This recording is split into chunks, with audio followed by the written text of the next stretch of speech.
discípulos hoje falam muito a respeito do que estudar as Escrituras. E hoje tem alguma coisa referente ao que nós falamos de manhã, que é justamente sobre como eliminar o câncer espiritual.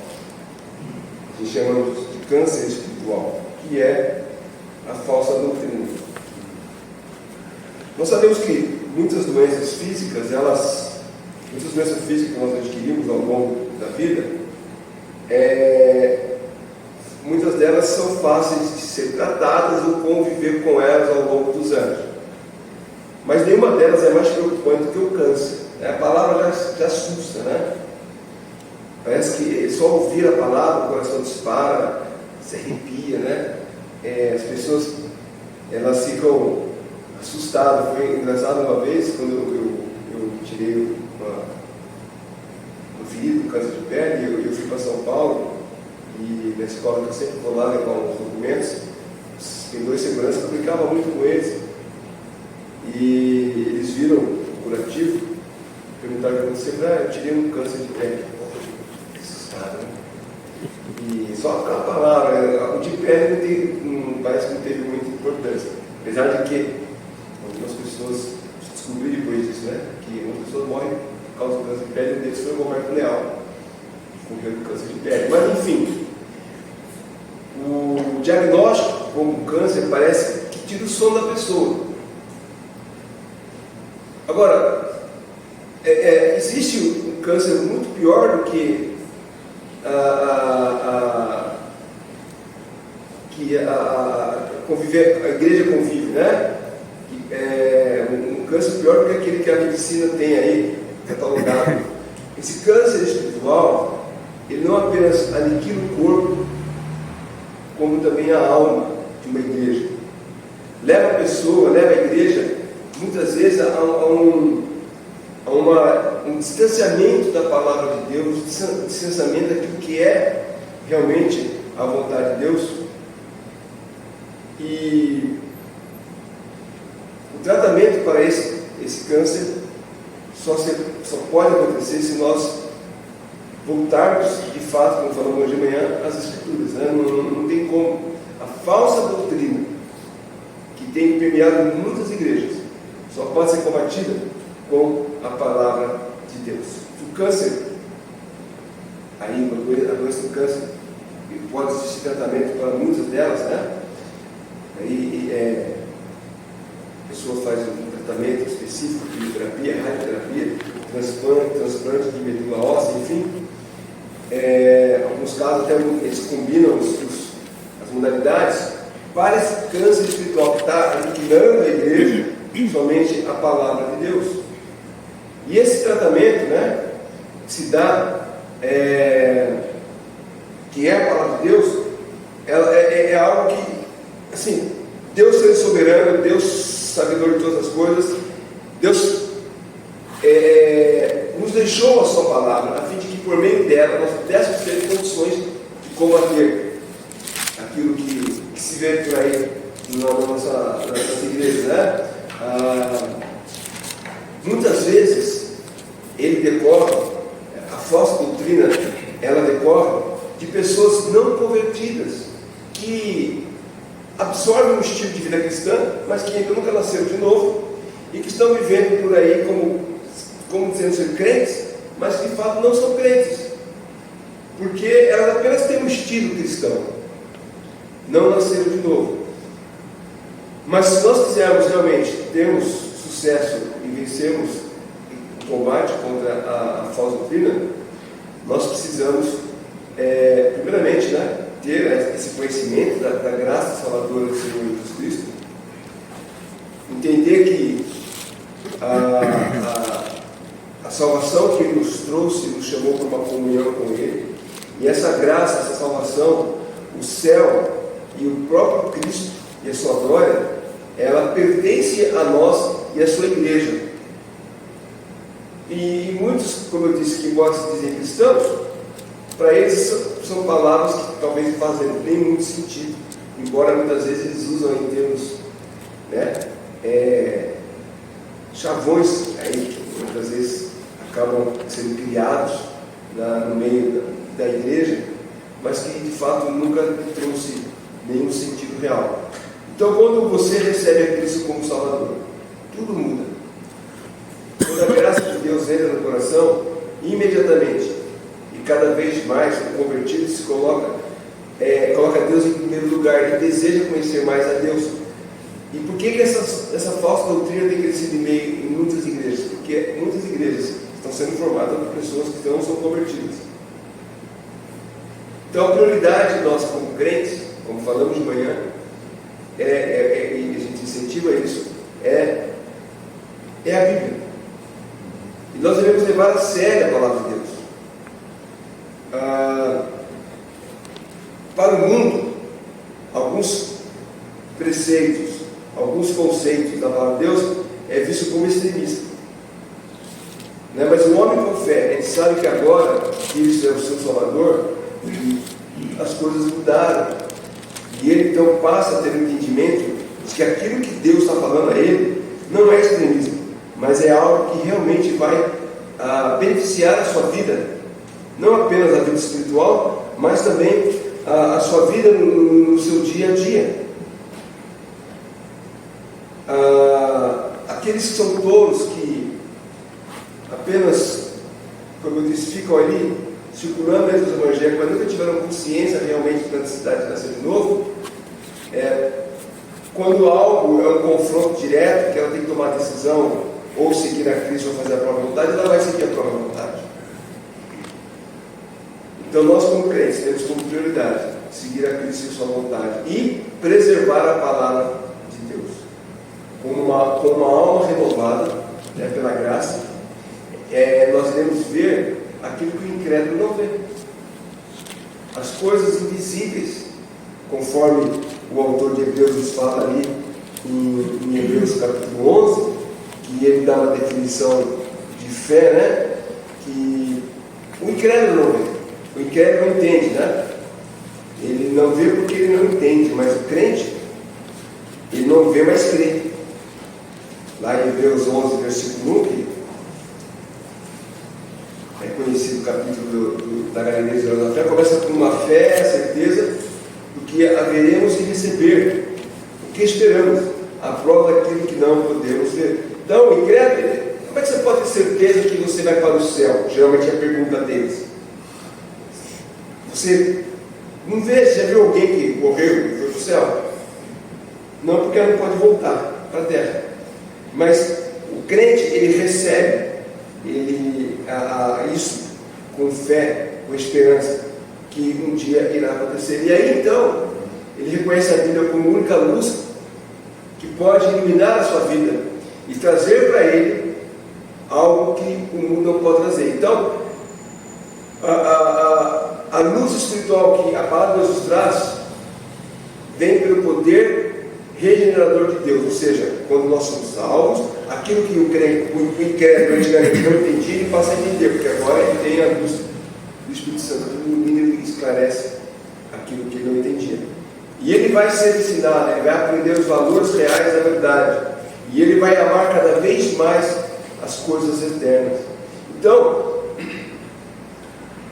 a alma curada, ela tem uma visão para enxergar as verdades e a sã doutrina. Aquilo que para muitos é detalhe, e é interessante, já conversei com pessoas dizendo que não, a igreja não tem doutrina. Essa é coisa para teólogo. Nossa igreja, a gente tem lá o culto, aí tem lá um momento disso, um momento daquilo, aí o pastor fala uma palavra lá, mas não existe uma doutrina, não existe um ensinamento doutrinário, as pessoas então, elas são levadas, como a própria palavra diz, por qualquer vento de doutrina.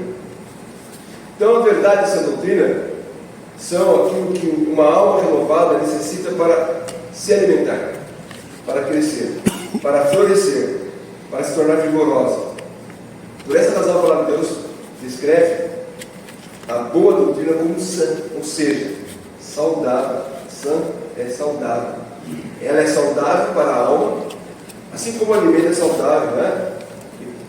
Não apenas saudável, mas é de benefício ao corpo. Então, ao corpo, né? Você se alimenta porque comida saudável, né? Lógico. Mas porque porque ela é benéfica ao corpo, vai trazer, vai te sustentar, vai te fortalecer. Então, a sã doutrina, a palavra de Deus, pregada e ensinada de maneira correta, vai trazer benefício para a alma. Se as igrejas ditas evangélicas tivessem a preocupação de, nos seus cultos, promover somente o que é saudável e bom, eu creio que o nosso nível de igrejas hoje seria bem melhor. Porque a gente vê coisas aí, e a internet nos mostra cada dia mais, né? Coisas absurdas que acontecem no meio, não vou chamar mundo gospel, né? Coisas assim absurdas que as pessoas falam em nome de Deus, dizem que Deus trouxe para ela aquela revelação, e na verdade não é nada de Deus, é invenção humana, é da cabeça dela, é a interpretação equivocada da palavra de Deus. Então, essa preocupação de manter uma boa doutrina era uma preocupação que o apóstolo Paulo tinha já no seu tempo, especialmente com os mais jovens, em específico com Timóteo.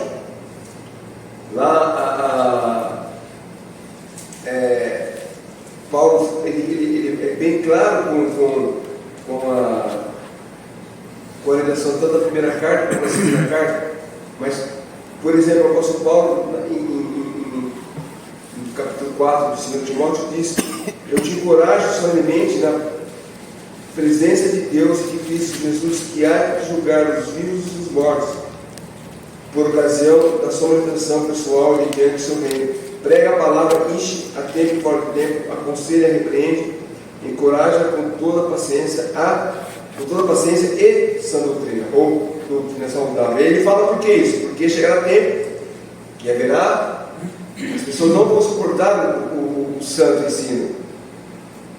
Ao contrário, sentindo coceira nos ouvidos, se reunirão em volta de mestres, em torno de si mesmo, de acordo com as suas próprias vontades. E é isso que muitos líderes têm feito. Eles têm percebido que as pessoas não estão interessadas nessa doutrina, então eles pegam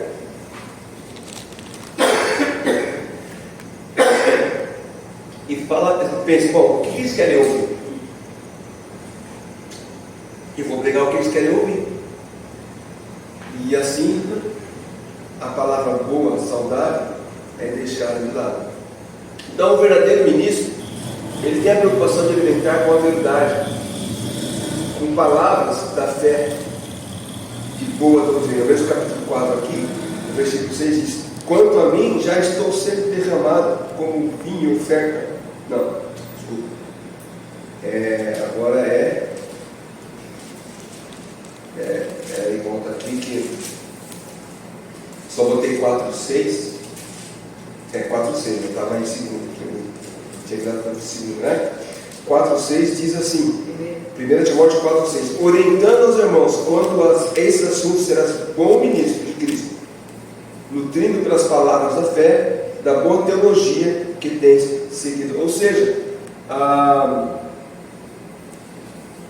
preocupação daquele que ensina a palavra de Deus é levar ao seu povo, ao seu rebanho, aos seus ouvintes, a boa palavra, a palavra da verdade, a palavra de fé, de boa doutrina. E não é fácil fazer isso, é um trabalho difícil. Por isso que Paulo, ele fala para Timóteo se esforçar nesse exercício, né? Versículo 13 de 1 Timóteo capítulo 4: enquanto aguardas a minha chegada, aplica-te à leitura, à exortação é o ensino. Ou seja, existe um esforço, nós precisamos, como falamos de manhã, exercitar, né? O estudo da palavra de Deus é exercício espiritual, então exige isso. E aquele que vai estar alimentando o rebanho precisa, ele não pode simplesmente pegar um versículo e achar que aquele versículo diz uma coisa sem ele colocar esse versículo à luz das demais leituras. Ele pode tirar como eu vi a semana, né, um texto fora de pretexto, é heresia, né? Queria ser heresia, porque as pessoas acabam criando suas próprias convicções por meio de versículos isolados da palavra de Deus. Então, aqueles que têm essa preocupação, como Paulo fala a Timóteo, para se esforçar no ensino da palavra de Deus, ele esforça não apenas em levar a sã doutrina, assim como todos nós como crentes devemos ter, né, em mente isso, mas devemos cuidar para que, por meio dessa sã doutrina, não venhamos a cair na cilada de Satanás, porque muitos acabam caindo no engodo de Satanás. Versículo 16 de 1 Timóteo 4: tem cuidado de ti mesmo e do teu ensino, persevera nesses deveres, pois agindo assim salvarás tanto a tua própria vida quanto a todos os que te derem ouvidos. Então não é apenas para ter um conhecimento correto da palavra de Deus, mas para preservar contra os ataques de Satanás. Então o pregador que prega aquilo que não é autorizado na palavra de Deus, o pregador que prega outras coisas e não essa doutrina, fazem isso por vários motivos. Um deles, entre eles, é o orgulho e a ignorância, ou ignorância aqui no sentido falta de conhecimento da verdade, né? Falta de conhecimento da verdade. Nós lemos aqui em 1 Timóteo capítulo 6, versículo 13 e 4: se alguém ensina falsas doutrinas e não concorda com a sã doutrina de nosso Senhor Jesus Cristo e com a teologia que é segundo a piedade, é arrogante e nada compreende. Então é isso aí, é um orgulho de uma pessoa que é ignorante por não compreender a palavra de Deus. E por isso que ele faz, na minha versão diz, delira em questões controvertidas acerca das palavras, e por causa disso brotam invejas, brigas, difamações, suspeitas e malignos. O que o diabo mais quer é isso, que as pessoas não tenham cuidado com essa doutrina, não se esforçam a estudar a palavra de Deus, e por causa disso prega-se qualquer coisa, aquilo que o público quer ouvir, e isso vai trazer divisões, discórdias, brigas dentro daquela comunidade. E é possível ter esse tipo de pregador, né? Nós temos visto isso, infelizmente, e ainda mais, novamente falando, com o advento de rede social, cada vez mais. Antigamente, isso ficava lá, recluso em 4 paredes do templo dele, né? O pastor pregava as suas heresias e estava lá, só aquele público ali estava ouvindo. Agora não, ele não contente, ele põe lá e põe cortes da mensagem, né? E hoje então se prolifera pela internet, e encontramos isso nos TikToks, Instagrams, YouTubes da vida, né? Coisas absurdas, todas ditas em nome de Deus. Eu recebo muito disso, e alguns eles repassam para zombar, para tirar sarro, mas a gente olha aqui, fica triste com a situação. Essa semana, estudando, eu vi um youtuber que nem crente ele fez uma coleção de vários pastores falando coisas absurdas, e uma delas é aquela antiga, já mais de 15 anos atrás, daquele irmão lá, né? Vou chamar de irmão porque talvez pela ignorância dele, que ele, lá no Rio de Janeiro, se não me engano, que ele pegou o texto de José e teve um caso com a mulher do membro da igreja, porque lá diz vai e adultera com ela, né? E ali é mulher adúltera, né? Tome a mulher adúltera, tome a mulher e adultera com ela. E o repórter corrigindo ele, falou: não, você está lendo a palavra errada. E ele colocou, entre outras coisas, isso aí, tantos anos atrás, nem tinha internet bem ainda. Mas de lá para cá não melhorou nada, piorou. E as pessoas mandam isso, e a gente fica muito triste de ver que, infelizmente, né, um não regenerado, ele não tendo conhecimento pessoal de Deus, a pregação e a reputação pessoal dele vai por água abaixo. E ainda tem aqueles que fazem isso de maneira proposital, que podemos chamar aqueles que elaboram os seus cultos, aquilo que chamamos de cultos da personalidade. Você já percebeu, né, que essas igrejas, não vou mencionar nenhuma delas, a fachada de suas igrejas, o banner, tem um banner enorme com a foto do missionário, do pastor, do apóstolo. Já viu isso? Olha, essas igrejas é o apóstolo, é o bispo.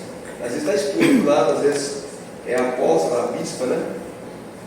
O nosso Caio, se quiser botar minha foto, não. Mas já percebeu isso? Que é o culto da personalidade. Aquele culto é para ele, não é para a glória de Deus. E isso, como Paulo fala, produz inveja, provocações, difamações, suspeitas, malignas, como lemos aqui em 1 Timóteo 6. Então, o pregador do Evangelho, ele não deve ser tentado na sua mensagem a querer ajustar ou especular ideias humanas, ou, como eu disse, escolher aquilo que as pessoas querem ouvir. Os pastores, os pregadores, muitas vezes sabedores disso, fazem um cardápio ao gosto do público. Eles pensam, o público gosta de ouvir isso, então eu vou pregar isso. Lá em 2 Timóteo 4, versículo 5, é o que nós lemos, né? Nós já lemos esses versículos aqui. Então eles pregam aquilo que o ouvido quer ouvir. Como Paulo fala aqui, sentindo coceira nos ouvidos, versículo 3. Então, ou aquilo que está na moda, né? E esse pregador, ele é levado por esse tipo de objetivo. Agora, o pregador do Evangelho, ele deve centrar a sua mensagem na palavra de Deus. E uma vez um irmão falou uma coisa interessante. Ele disse, acho que foi até o Marcos Bertonato que falou sobre o estudo expositivo, né, da palavra de Deus, versículo por versículo. Assim, isso impede que o pregador pule textos espinhosos. Eu não falei que a minha igreja tem aqui, né? Tem uma igreja, você imagina, com 1.200 membros. Na minha igreja aqui tem. Estou sabendo que existem casos de adultério entre vários casais da igreja. Aí eu não vou tocar nesse assunto, porque eu não quero tirar ele da igreja. Então, ele vai escolher textos. E quando você faz uma mensagem, quando você prega de maneira expositiva, quando chegar em tema de adultério, você vai ter que falar sobre esse assunto. E outros assuntos também, né? Então, a ênfase nessa doutrina é encontrada não apenas, né, aqui em Timóteo. Paulo fala isso em outras partes das Escrituras. Nas cartas pastorais, especialmente, né? Ele fala, o pregador, ele ao ensinar as Escrituras, ele faz isso bem para as suas ovelhas, né? Ele fala isso em Timóteo 3,13, que é o padrão da sua doutrina. Então deve estar aberto em 2 Timóteo já, versículo 13 do capítulo 3. Todavia, os perversos e impostores andarão de mal a pior, enganando e sendo enganados. Tu, no entanto, versículo 14, permanece no ensino que recebeste, sobre o qual tens plena convicção, sabendo perfeitamente de quem o tem aprendido. Então, esse é o padrão da sã doutrina. É ter plena convicção daquilo que se aprendeu, continuar pregando e não levando coisas que estão fora do contexto bíblico ou que nunca esteve, nem mesmo em qualquer contexto da palavra de Deus. Aqui, como na nossa igreja, nós procuramos, né, sempre buscar trazer um conhecimento da palavra de Deus de acordo com a própria palavra de Deus, e não simplesmente ideias humanas. Tem igrejas que eles pegam e falam, vamos fazer o seguinte, esse ano aqui nós vamos criar os temas de acordo com os acontecimentos do ano que passou. Então, teve lá um assunto que bombou na internet, vamos falar sobre esse assunto. Aí eles começam a formar mensagens em cima daquilo.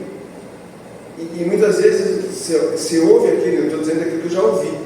Você ouve aquilo e fala assim, mas isso aqui cabe em qualquer lugar.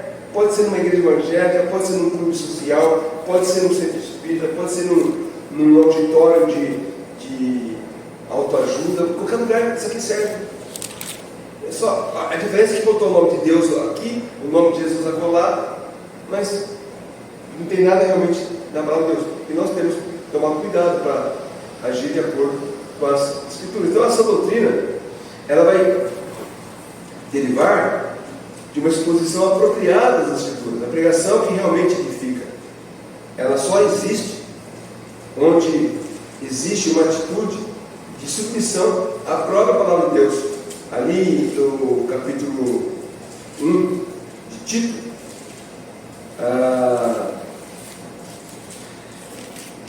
o apóstolo Paulo ele fala assim no versículo 9, Tito 1:9: e apegue-se firmemente à fiel palavra, da forma como foi ministrada, a fim de que seja capaz tanto de encorajar os crentes na sã doutrina, quanto de convencer os que se opõem a ela. Então, Paulo nunca cansa de nos trazer de volta a suprema importância da sã doutrina. Ainda no capítulo, em Tito, capítulo 2, versículo 1, ele diz: tu, porém, prega que está em harmonia com a sã doutrina. Então, essa preocupação de Paulo deve ser a nossa preocupação também. Como eu falei de manhã, muitas vezes as pessoas falam assim: a igreja fulana está crescendo demais. Aí se descobre um escândalo no meio daquela igreja. E aí as pessoas falam: nossa igreja é pequena, por que não cresce? Nossa igreja tem pecado. Mas aquela igreja está com escândalos de pecados enormes. Por que ela está crescendo?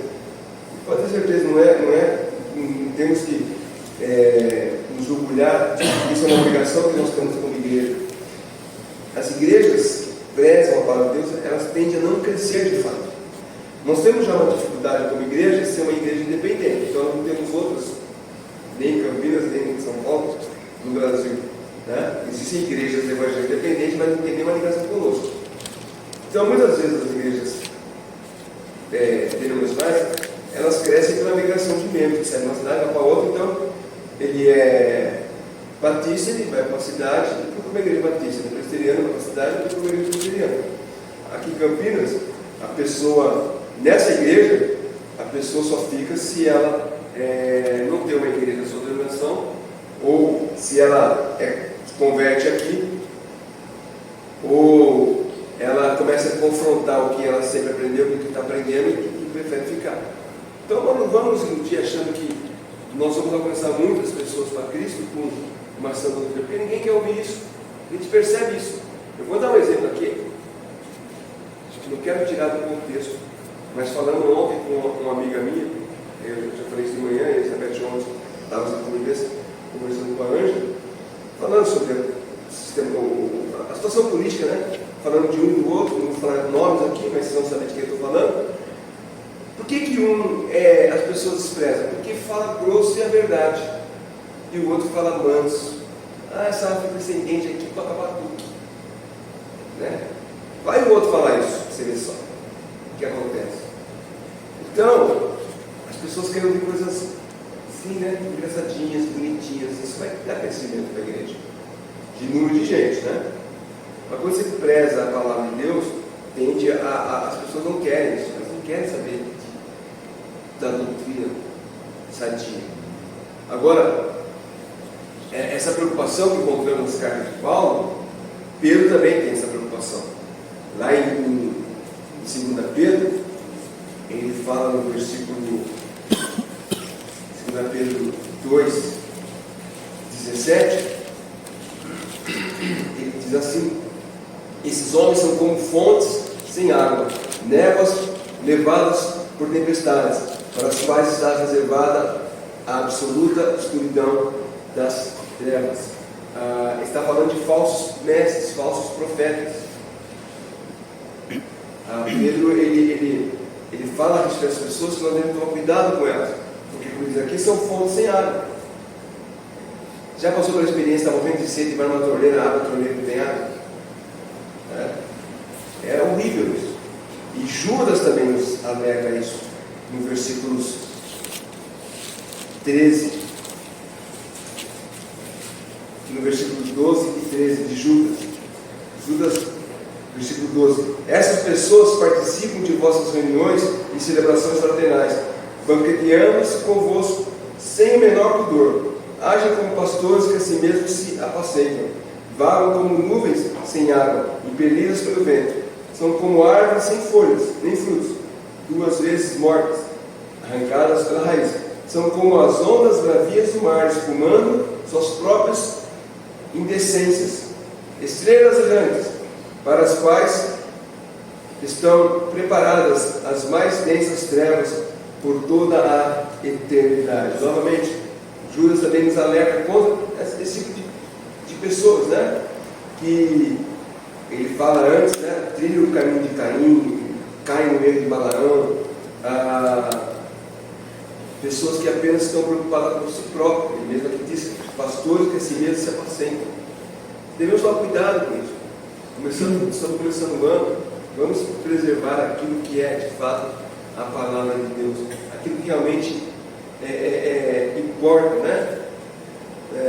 Nós não devemos querer nada menos do que aquilo que é importante, os princípios da palavra de Deus, não, como eu disse de manhã, não para ter um conhecimento correto, mas para que ela possa realmente transformar nossas vidas, nossas atitudes e agirmos de acordo com aquilo que agrada a Deus, não agrada a nós. Nós devemos tomar muito cuidado, porque assim como muitas vezes o câncer ele é um matador silencioso, muitas pessoas não descobrem no início, quando descobrem já é tarde demais. Muitas vezes a falsa doutrina ou usando o termo que o senhor usava muito, a doutrina espúria, ela vai matando de maneira silenciosa. O culto, né, ainda que poucos reconhecem, ele é importante.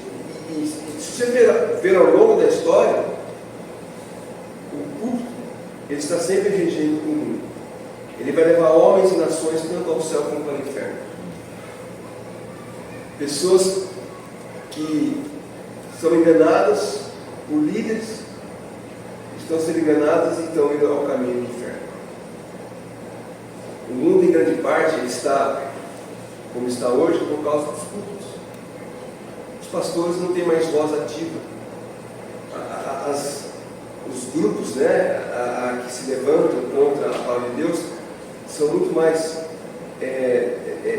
articulados e a gente sabe também que o sistema muitas vezes oprime, né, a verdade. Então, o pastor vai se levantar contra movimentos antibíblicos, como por exemplo o aborto, ele é calado por essa minoria. Mas se lá no passado os pastores se levantassem contra isso, essa situação e outras situações, talvez não chegaremos no que nós chegamos hoje. As pessoas o mundo está onde está hoje, porque muito do que está acontecendo é por falta da pregação correta das Sagradas Escrituras, dessa doutrina. O câncer não pode ser nivelado por outra coisa senão com um tratamento rigoroso. E a falsa doutrina não pode ser combatida também se não for com um tratamento rigoroso, que é justamente o retorno para as verdades da palavra de Deus, como o Senhor Jesus Cristo mesmo disse em João 8,32: conhecereis a verdade e a verdade vos libertará. Quando uma pessoa que às vezes até é honesta, né, está sendo enganada nessas igrejas, mas quando você tem a oportunidade de mostrar para a palavra de Deus o que de fato é verdade, o que é bíblico, o que Deus realmente quer, elas conhecendo essa verdade, elas começam a caminhar na verdade, mas a maioria ela quer só mesmo o oba-oba. Cada um de nós, mesmo você que não prega, mas que é crente dessa igreja e deve preservar o testemunho, procure zelar para essa doutrina. Não deixe ser levado por um amigo que é de uma igreja onde tudo pode, qualquer coisa está bom. Pessoas que acham assim: eu vou na igreja uma vez por semana, eu dou o meu dízimo e durante a semana não importa a vida que eu levo. E o pastor também não importa, porque eu estou fazendo a minha parte. Toma cuidado com isso. Não possamos ser não apenas pregadores dessa doutrina, mas também defensores dessa doutrina. Continuamos conversando com a pessoa, tentando esclarecer a respeito daquilo que é verdadeiro, que é justo, honesto, né, correto. Como eu disse, infelizmente estamos vendo talvez o final do tempo, né, onde que isso pouco importa. E ao pouco importar, a maioria vai ser levada pelo caminho do erro. Mas nós devemos continuar firmes, animados. Talvez poucos, mas animados ainda em saber que é melhor estar Assim, é melhor ser poucos e estar no caminho correto do que ser muito e estar no caminho errado. Deus abençoe. Possamos ser animados pela palavra. Amém? Amém.